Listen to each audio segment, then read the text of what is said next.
Pour ne rien rater de nos programmes, n'oubliez pas de vous abonner à nos deux chaînes YouTube, le Média TV et le Média 24/7, et d'activer la cloche. Salut à toutes et à tous, vous êtes sur le Média et vous regardez Les Indiscrets, votre rendez-vous hebdomadaire porté par Niels Wilke grâce à son carnet d'adresses sans égal et à sa connaissance fine des acteurs politiques de tous bords. Niels nous permet d'arpenter chaque semaine les dédales de la politique française. Cette émission existe grâce à vous, notre communauté engagée, et le Média a particulièrement besoin de vous en ce moment face aux 105 millions d'euros du milliardaire ultra-conservateur Sterrin pour installer, vous le savez, l'extrême droite au pouvoir. Nous lançons Riposte, une contre-offensive citoyenne pour développer notre chaîne d'infos populaires et indépendantes sur les réseaux sociaux et la TNT francilienne. Soutenez-nous en allant sur le site internet campagne.lemediatv.fr. C'est parti pour Les Indiscrets.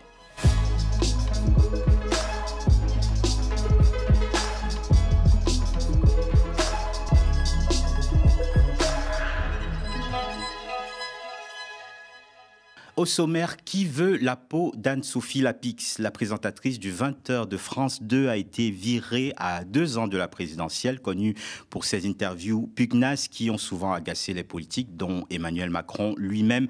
Aurait-elle fait les frais d'un verrouillage de l'information avant 2027? Niels a enquêté Aurore Berger, présidente de la République. Non, ce n'est pas un cauchemar, quoique la ministre de l'égalité des femmes entre les femmes et les hommes et du gouvernement Bayrou se voit bien marcher dans les pas d'Emmanuel Macron et façonne sa stature présidentielle comme tant d'autres. Mais la macroniste traîne dans son sillage de nombreuses casseroles, dont un tropisme anti-musulman très marqué. Niels nous en dira plus. Un congrès des roses pour des prunes, la guerre des chefs du PS entre Olivier Faure et Nicolas Maillard-Rossignol et Boris Vallaud également, qui s'est imposé comme le troisième homme, le troisième électron bat son plein. Mais si toute cette bataille mise en scène n'était qu'un cache-misère pour le Parti socialiste, de toute façon mal parti pour 2027, on fera le point avec toi, Niels. Salut Niels. Salut Fabrice, salut à toutes et à tous. Alors, l'emblématique Anne-Sophie Lapix du 20h de France 2, c'est vraiment terminé pour elle? Et oui, c'est ce qu'a annoncé officiellement France Télévisions ce mardi. Alors tu me connais, hein, j'ai contacté voilà, des confrères et consoeurs de la maison France Télé. On m'a réaffirmé que ce n'est pas son choix. C'est ce que m'a confirmé un journaliste de la maison que j'ai contacté pour préparer cette émission. Et elle a annoncé elle-même la nouvelle à ses équipes le mardi matin même.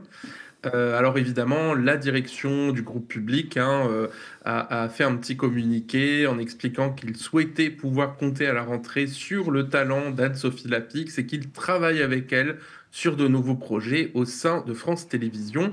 Ça, c'est évidemment les éléments de langage officiels, mais c'est quand même un coup dur pour notre consoeur. Alors, quand ça va mal, Anne-Sophie Lapix, elle fait un peu comme tout le monde, elle chante à tue-tête pour chasser les idées noires, comme hier soir lors de son JT. Regardez ça. Pour être heureux, vraiment très peu pour être heureux, il faut se satisfaire du nécessaire. C'est bien sûr la chanson de l'ours Balou dans le livre de la jungle. Je me voyais déjà en haut de l'affiche, en 10 fois plus gros que n'importe qui, mon nom s'étalait. Voilà, donc folle ambiance aux 20h de France 2. Et puis, il faut dire aussi que cette annonce, en fait, de ce départ du 20h, c'est pas vraiment une surprise, en fait. Le Parisien, le journal de Bernard Arnault, qu'on salue au passage, on l'adore, a titré le premier « Son sort est déjà scellé ». C'était 3 jours avant l'annonce officielle, donc mardi, on le voit à l'écran. Et on comprend dès lors que les dés étaient déjà jetés. Anne-Sophie Lapix, c'est un style de journalisme bien particulier, il faut le dire. C'est un ton pugnace, tu le disais en introduction de cette émission. Un Sisyphe, une excellente préparation pour les grandes interviews politiques. Et d'ailleurs, les politiciens de droite comme de gauche en ont tous fait les frais pendant toutes ces années de JT. Regardez ces cadeaux, cette petite compilation. Parlons de confinement. Bonsoir. Le ministre de l'Intérieur, Castaner, parle de confinement. La France entière a ce mot à la bouche depuis hier. La seule personne qui ne l'a pas prononcé, c'est le président Macron hier soir. Pourquoi n'était-ce pas le moment d'être parfaitement clair et efficace? Fallait-il pas aller plus loin? Les Français s'y préparaient. Est-ce qu'on n'a pas déjà pris du retard? Est-ce qu'on n'a pas pris du retard en voulant à tout prix permettre le premier tour des municipales? Il y a eu l'échec de la politique du dépistage. D'abord, on a attendu longtemps ces tests. On les a attendus en mai, en juin, en juillet, ça commence à arriver. Et puis après, on n'arrive pas à comprendre comment on a pu prévoir l'amont, c'est-à-dire tout le test, et pas l'aval, c'est-à-dire pas l'examen de ces tests. Vous pensez sérieusement que si je n'étais pas aujourd'hui le mieux placé, pensez que je serais devant vous ce soir pour vous expliquer mon projet? Pour l'instant, vous n'êtes même pas au second tour dans les sondages. C'est vrai que son style d'interview lui a attiré les critiques des politiciens. Elle s'est pas fait beaucoup d'amis en politique. Alors évidemment, tu vas me dire, en journalisme, c'est plutôt une bonne chose de ne pas être trop copain avec les politiques, mais on est en France. Alors, en même temps, ce n'est pas absurde de vouloir changer de visage pour une chaîne télé, surtout comme France 2. Oui, c'est vrai. Et c'est vrai aussi que y a les présentateurs sur la chaîne publique ont tendance à davantage tourner, par exemple, que sur TF1 ou sur d'autres chaînes de groupes privés. Bon, il y a eu le cas Pujadas qui est resté 16 ans aux manettes, mais c'est vrai que c'est un peu un cas particulier. Mais enfin... même si c'est sain de changer les têtes et de faire évoluer les profils et évidemment les journaux télévisés, est-ce qu'il y avait urgence à 2 ans de la présidentielle en 2027 ? On sait qu'il y a eu des coups de fil de l'Élysée assez réguliers pour se plaindre d'elle après quelques interviews musclées. La dernière fois, c'était en juin 2024 face au chef de l'État, donc Emmanuel Macron, et à son échec à faire baisser le vote RN. On regarde la séquence, c'est cadeau. Mais vous ne deviez pas faire baisser le Rassemblement national? On n'aura pas. C'est ce que je suis en train de faire. Là, en parlant. Et donc, l'un de ses soutiens me dit que le président en était ressorti très agacé, non pas effectivement d'avoir échoué à faire arrêter les gens, les Français, de voter le Rassemblement national, mais évidemment d'avoir été mis face à son échec. Et donc, ce petit côté ironique, un peu grinçant, un peu moqueur même, lui a été beaucoup reproché dans tous les bords politiques. Et elle a aussi été cyberharcelée, ça a été très dur pour elle. Elle s'est retirée de Twitter il y a quelques années, notamment après une interview de Zemmour qui lui a valu les foudres de l'extrême droite. Elle s'expliquait déjà, d'ailleurs en 2020, sur sa façon très expressive d'interviewer les politiques. On l'écoute. Et j'ai eu énormément de critiques. On m'accusait d'avoir un petit sourire narquois. Et non, dans la vie, je souris effectivement tout le temps. Alors c'est drôle parce que du coup, pour l'interview de Macron, d'Emmanuel Macron, je faisais tout pour ne pas sourire. T'as modifié ton comportement à cause de ça. J'ai essayé de ne pas d'être. Alors il y a quand même des moments où j'ai souri. Alors là, ça y est, évidemment, connivence. Mais j'essayais franchement d'avoir un air grave. Sauf que je le jouais en fait, cet air grave. On en est là, quoi, parce qu'on se dit, voilà, j'ai pas la bonne tête. Alors la question que tout le monde se pose, Niels, est-ce qu'il y a eu des pressions politiques pour la débarquer du 20h ? C'est un peu la question à 1 million d'euros. En interne à France Télé, les équipes se demandent évidemment pourquoi elle a été virée et par qui sera-t-elle remplacée. C'est évidemment ce que me confie l'un des journalistes de la rédaction que j'ai sollicité pour préparer cette émission. Alors, il y a quand même un soupçon d'inquiétude. Il me dit il y a des hypothèses qui pourraient nous inquiéter. Mais on n'a pas évidemment le nom de l'heureux gagnant ou de l'heureuse gagnante pour remplacer Anne-Sophie Lapix. Donc voilà, en attendant, c'est un peu stand-by évidemment pour la rédaction en interne. Mais virer Lapix à 2 ans de la présidentielle, c'est aussi un choix politique de la part de Delphine Ernotte. Dernièrement, on sait que Bruno Retailleau, notamment, s'était plaint d'avoir été interrompu lors d'une interview. Crime de lèse-majesté, bien sûr, comme si les journalistes devaient rester passifs quand les élus disent des énormités ou annoncent leurs éléments de langage en plateau. Il y avait Emmanuel Macron, Marine Le Pen, on l'a vu dans la petite compilation tout à l'heure, Jordan Bardella. Il y a aussi eu des tensions avec Rachida Dati en 2022 lors des dernières élections présidentielles, avec une attaque gratuite de celle qui a ensuite qui a rallié Emmanuel Macron contre le journalisme du service public. Regardez. Vous êtes déconnecté des attentes des Français. De la rédaction de France Télévisions, je pense. Mais moi, je parle en général. J'ai lu des éditos très récents et des journalistes qui sont très proches de vous. Je suis très en colère parce que le débat a été confisqué. Pour en arriver à quoi? Au rejet de l'autre? Au rejet de l'autre, à la haine de l'autre, au refus de la paix civile. Mais regardez l'état de la France. Donc moi, j'appelle à voter Emmanuel Macron. Et c'est normal que je vous interroge sur l'état de votre parti. Oui, ma famille politique devrait suivre. Voilà, et ce petit regard noir de Rachida Dati face aux interruptions, pour laisser parler les autres candidats en soirée électorale, c'est un peu normal. Mais bon, on n'interrompt pas la reine Rachida. Regardez ça. Mais ce que je veux dire, je vous interromps parce qu'on va écouter, et je vous donnerai la parole juste derrière, on va éciter Yannick Jadot qui s'exprime. Laurent, je vous donnerai la parole juste après Rachida Dati, je vous le promets, mais Laurent, je crois que vous vouliez nous emmener dans un QG. Et d'ailleurs, on sait que Macron avait refusé de participer à l'émission Élysée 2022. Alors, il vous a pas échappé depuis que Dati est devenu ministre de la Culture et Bruno Retailleau est devenu, lui, ministre de l'Intérieur, le premier flic de France, quand même tout puissant au sein de la République. Et puis, Delphine Ernotte, elle a obtenu son prolongement à la tête de France Télé pour la 3e fois par l'Arcom. Donc, elle était en campagne pour rempiler à la tête de France Télévisions. Alors, je ne suis pas en train de faire des liens de cause à effet, mais on sait que Bruno Retailleau, notamment, qui avait donc été agacé d'avoir été interrompu, c'est ce qu'avait affirmé notamment Le Point et puis d'autres médias. On sait évidemment que Delphine Ernotte était mise un petit peu sous pression, évidemment, avant l'échéance présidentielle de 2027. Et on sait aussi que la liste des ennemis de la journaliste s'est allongée ces dernières années, et notamment un confrère que j'ai sollicité, qui est en interne à France Télé, me dit c'est vrai que son ton pouvait poser problème et qu'elle avait été mise en garde là-dessus parce que certains politiciens étaient clairement, disons, réticents à venir dans l'émission pour se faire interviewer. Et c'est vrai que quand on est aux commandes d'un 20h, c'est quand même un petit peu compliqué. Bon.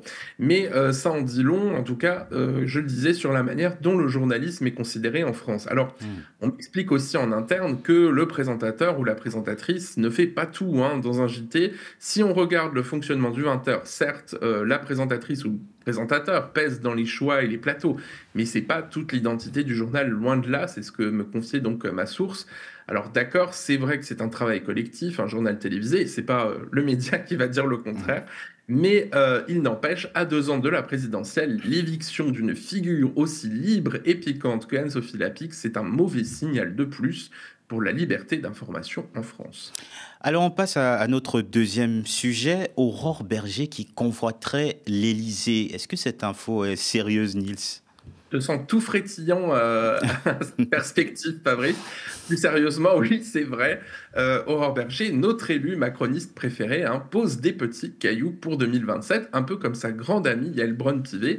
La ministre façonne son image présidentielle à grands coups de déclarations tonitruantes dans les médias et de déplacements en France. Alors c'est bien simple, un jour, une annonce, c'est un peu comme Nicolas Sarkozy et ses successeurs, c'est-à-dire qu'elle sature vraiment l'espace médiatique. Mais en vérité, il n'y a rien de neuf, puisque petite, disait-elle déjà, elle voulait devenir présidente de l'ONU. C'est ses propres mots qu'elle a prononcés lors d'une interview pour un média. Et désormais, c'est le Parisien qui parle d'un plan B comme Berger pour l'Élysée la semaine dernière. Regardez à l'écran, voilà. Elle avait déjà posé un jalon dans le Figaro une semaine plus tôt. Elle déclarait, je cite, « Il ne faut rien s'interdire ». Alors ça, quand on s'appelle Aurore Berger, c'est sûr qu'on ne s'interdit rien. « Être au cœur du débat national est une certitude. Cela fait 15 ans que j'essaye de tracer une route. » Alors laquelle, c'est pas sûr, parce qu'elle a fait beaucoup de sorties de route quand même, sans vouloir faire de mauvais jeux de mots. Mais c'est vrai que voilà, elle sature l'espace médiatique. Et un de ses anciens collègues à l'Assemblée, qui effectivement a eu le malheur de travailler avec elle, puisqu'il n'en garde pas un bon souvenir, comme malheureusement la plupart de ses collègues et anciens collaborateurs, me disait elle est dans l'autopromotion permanente. Il n'y a qu'à voir son passage en revue des troupes du régiment du service militaire adapté de Martinique, ouf, lors de son déplacement en avril. Regardez ce petit extrait.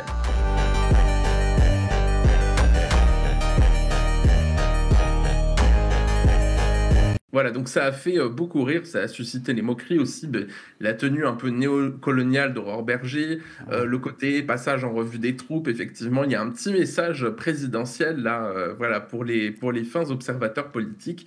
Alors, comme disait la grande philosophe Marlène Schiappa, il n'y a pas de bonne ou de mauvaise communication, l'important c'est qu'on parle de vous. Une autre grande sage parmi les macronistes. Alors, Aurore Berger, elle a de l'ambition, ok, mais elle n'a pas de parti à sa botte et elle n'a pas encore occupé de ministère régalien. Ça peut faire une présidentiable? Oui, alors j'ai envie de dire qui ne tente rien n'a rien, hein. Et puis Aurore Bergé, elle carbure surtout au culot et elle multiplie les sorties médiatiques, hein. Chez elle, tout est calculé. Elle a ce point commun avec Emmanuel Macron. C'est ce qu'observe un ancien conseiller du président que j'ai interrogé pour préparer cette émission. Et c'est vrai qu'elle se voit bien marcher dans les pas d'Emmanuel Macron, même si le président ne peut pas la blairer. En tout cas, c'est ce qu'il dit, hein, c'est ses propres mots. Selon l'une de mes sources à l'Élysée, il s'en est déjà ouvert. Oui, il s'en est déjà ouvert plusieurs fois auprès de ses proches en disant qu'il pouvait pas la supporter, comme beaucoup d'ailleurs. Mais ça l'a pas empêché effectivement de faire son petit bonhomme de chemin. Je rappelle quand même elle a connu quand même une carrière assez fulgurante ces dernières années, hein. Elle est passée de simple à députée à président de groupe à l'Assemblée. Donc, elle était présidente du groupe La République En Marche à l'Assemblée. Et maintenant, elle est quand même redevenue ministre pour la deuxième fois sous le gouvernement Bayrou. Et donc, effectivement, elle se pense un destin politique hors du commun. Et alors, évidemment, elle a des casseroles, hein, comme beaucoup de politiciens qui montent. Alors, il y a ce vilain soupçon de faux témoignage, de parjure, devant la commission d'enquête sur les crèches privées de l'Assemblée nationale. On en avait parlé, hein, dans cette émission. Effectivement, elle est accusée d'avoir fait un faux témoignage interrogé sur ses liens avec les crèches privées après la publication des révélations de Victor Castanet. Et effectivement, ce soupçon lui a valu l'ouverture d'une information judiciaire par le procureur général près la Cour de cassation qui représente l'accusation devant la Cour de justice de la République, seule compétente pour juger les ministres dans le cadre de leurs fonctions. Et évidemment, on aura l'occasion de reparler et de suivre les développements de cette affaire. Mais enfin, à part ces accusations, pourquoi Aurore Bergé suscite autant de méfiance et de moquerie autour d'elle? Parce qu'elle est inconstante dans ses fidélités en politique et clivante dans ses prises de position, je le dis de manière pudique. Avant de rejoindre Emmanuel Macron, on rappelle que la jeune communicante ne jurait d'abord que par l'UMP puis les Républicains. Elle a d'abord soutenu donc Nicolas Sarkozy, elle a ensuite bifurqué vers Alain Juppé lors de sa campagne pour la primaire de la droite en 2016, avant finalement de soutenir François Fillon, alors qu'elle était contre notamment son programme pro-mariage pour tous. Et quand elle a fait la campagne du maire de Bordeaux pour la primaire, elle a laissé un souvenir assez épouvantable à ses collègues. On écoute l'un d'entre eux, le conseiller politique Jean-Bernard Gaillot-Renucci, qu'on a souvent entendu d'ailleurs dans cette émission. Il témoigne. Le meilleur exemple de la très mauvaise ambiance régnante, c'est qu'à chaque fois qu'Aurore Bergé rentrait dans une pièce au QG de campagne boulevard Raspail, effectivement, tout le monde avait pris pour habitude de se taire. Voilà. Sauf effectivement, sa clique ou son clan. Voilà. L'étape du mois de septembre-octobre, lorsque l'équipe d'Alain Juppé veut organiser un déplacement dans le Rhône, d'accord, et que je prends contact à ce moment-là avec le délégué départemental pour savoir, et où là, bien mal m'en avait pris, puisque la foudre me tombe sur la tête. Aurore Bergé demande à un certain nombre de personnels de la campagne de faire des mails contre moi en disant que j'avais outrepassé mes fonctions, que j'avais ceci, que j'avais cela. D'ailleurs, je tiens à votre disposition la capture de ces mails. Je me retrouve au QG de campagne d'Emmanuel Macron, rue de la Bégroult, en tant que responsable de la droite avec Macron. Et là, un de mes très très bons contacts, effectivement, à droite, me prévient qu'il vient de recevoir, qu'elle vient de recevoir un appel d'Aurore Bergé, lui demandant comment contacter le QG et qui elle devait contacter au QG d'Emmanuel Macron pour s'en rapprocher.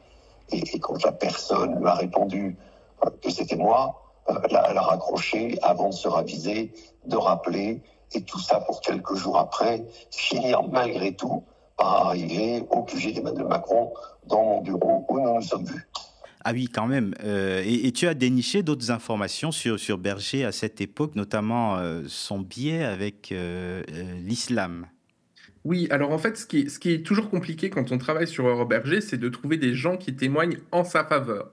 C'est-à-dire qu'il y a un peu l'effet contraire. En général, quand vous voulez faire un portrait d'un homme ou d'une femme politique, vous essayez évidemment d'équilibrer le portrait en essayant d'appeler à la fois des gens qui sont ses soutiens et puis à la fois des gens qui sont ses ennemis, ses rivaux, ses adversaires, etc. Dans le cas d'Aurore Berger, elle a quand même beaucoup plus d'ennemis que d'amis, et ça se vérifie en 2016 notamment. Elle avait déjà un tropisme anti-musulman qui était déjà très marqué et qui avait frappé ses collègues de la campagne d'Alain Juppé. Alors, elle se désignait pompeusement comme directrice de la communication numérique d'Alain Juppé. Et en octobre 2016, l'un de ses collègues donc, qui participe à la campagne lui suggère de faire souhaiter à Alain Juppé un bon nouvel an aux musulmans sur les comptes Twitter de la campagne.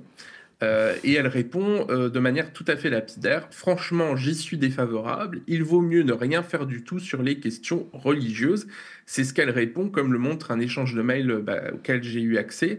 Sauf que le candidat Juppé, il avait déjà souhaité une bonne année à ses compatriotes juifs. Voilà, et donc ça donne un peu ce sentiment, déjà à l'époque, d'un deux poids, deux mesures entre les deux communautés religieuses. Alors évidemment, je l'ai sollicité avant de faire ce sujet, et elle revendique une position constante, je cite, sur les fêtes religieuses, quelle qu'elle soit. C'est quand même un peu court, et c'est pas l'avis de ses anciens collègues. D'ailleurs, une fois devenue présidente du groupe macroniste à l'Assemblée en juin 2022, elle a tenté de faire adopter un amendement pour interdire le voile aux jeunes filles, proposition qui a été reprise notamment par Gabriel Attal ces derniers jours, on l'a entendu, et elle récupérera notamment la présidence du groupe d'amitié franco-israélien en affichant un soutien sans faille au gouvernement Netanyahou. Alors, elle met souvent en avant, Aurore Berger, le sexisme qu'il y aurait autour de sa personne. Est-ce qu'elle aurait entièrement tort, Nils ? Non, évidemment, comme toutes les élus en politique, et notamment les élus qui sont exposés et qui prennent des prises de position clivantes. On pense à Sandrine Rousseau, voilà, enfin, il y a beaucoup d'exemples, malheureusement, de femmes politiques qui sont harcelées en ligne ou dans la vie réelle. Mais alors, pour la jeune Aurore Berger, à l'époque, en mai 2016, donc elle s'occupait de la campagne d'Alain Juppé, il y avait donc cette affaire Denis Baupin, notamment chez les Verts, qui, c'est vrai, c'était le début de ce MeToo en politique. Et donc, elle était aussi conseillère municipale LR à Saint-Quentin-en-Yvelines dans le 78. Et à l'époque, elle a affirmé avoir été victime de remarques sexistes de la part d'élus. Alors, c'est pas tant le fait qu'elle ait dénoncé le sexisme qu'elle subissait en politique qui a irrité ses collègues, ses camarades et ses supérieurs. C'est surtout le fait que elle l'a énormément mis en avant, et surtout elle a fait une vraie campagne médiatique alors qu'elle travaillait pour un candidat qui se présentait lui à la primaire de la droite. Et donc, c'est vrai que ça a exaspéré les équipes à l'époque. Et puis, Alain Juppé aurait eu ce mot assez cruel. Il aurait dit « Je veux plus me retrouver dans la même pièce qu'elle ». C'est ce que m'a rapporté l'un de ses proches qui travaillait avec, enfin, qui faisait également la campagne pour Alain Juppé à l'époque. Et donc, en filigrane, ce qu'on lui reproche, c'est de concentrer en fait ce combat féministe autour de sa personne pour mieux se faire mousser. Alors évidemment, c'est une accusation qu'elle dément, et elle affirme notamment avoir connu personnellement des violences conjugales. On l'écoute, c'était sur France 5. Je sais ce que c'est. Et j'ai su ce que c'était que la question des violences. Et je pense que la politique, elle souffre de ça. On met en permanence en cause justement notre sincérité, notre authenticité. Et le fait que là, en plus, des hommes et des femmes politiques le remettent en cause. Et cette volonté vraiment... Moi, j'ai vraiment vécu comme une forme d'acharnement à ce moment-là dans l'hémicycle. Ça a été une séance absolument épouvantable. Voilà, alors problème, outre son opportunisme supposé, on lui reproche aussi de pratiquer un féminisme à géométrie variable, comme lorsqu'elle attaque certaines associations féministes soupçonnées à tort d'antisémitisme, ou encore lorsqu'elle s'en prend aux femmes voilées. Et l'une de ses anciennes collaboratrices qui me dit avoir vécu un enfer au travail en travaillant pour elle, me dit elle a une vision du féminisme qui est utilitaire. Pour elle, il y a des femmes qu'il faut défendre et d'autres pas. Et effectivement, tu vois, la manière dont elle traite ses collaborateurs, c'est un autre problème probablement pour la suite de ses ambitions. Parce que, effectivement, l'ensemble de ses relations avec ses collaborateurs, elles sont un peu à l'image de sa vision des relations professionnelles. Elles semblent plutôt fondées sur la peur, et elles confinent parfois au harcèlement. Le Canard enchaîné en avait fait son miel en avril 2024. Alors évidemment, elle avait démenti ces accusations accusations. Elle avait menacé le journal de porter plainte, ce qu'elle n'a pas fait, puisqu'on n'a pas eu effectivement de nouvelles d'une éventuelle plainte. Mais on se souvient qu'elle avait raillé les salariés morts au travail, alors que la France détient un triste record européen en la matière. Et puis elle se réclame de Margaret Thatcher, qui n'est pas franchement un modèle de dialogue social. Et donc cette ancienne collaboratrice qui a accepté de témoigner pour ce sujet me dit avec elle, c'est marche ou crève. C'est une véritable peste. Sa force, c'est qu'elle est prise à tort pour une nunuche. Or, elle est tout sauf naïve, c'est son incompétence et son absence totale de conviction qui la rendent dangereuse. C'est ce que me précise cette source. Alors tu vois, elle est rhabillée pour l'hiver et pour la présidentielle. Merci beaucoup Nils et merci à vous d'avoir regardé cette émission. N'hésitez pas à nous dire ce que vous en avez pensé en commentaire sur YouTube ou via l'adresse contact@lemediatv.fr.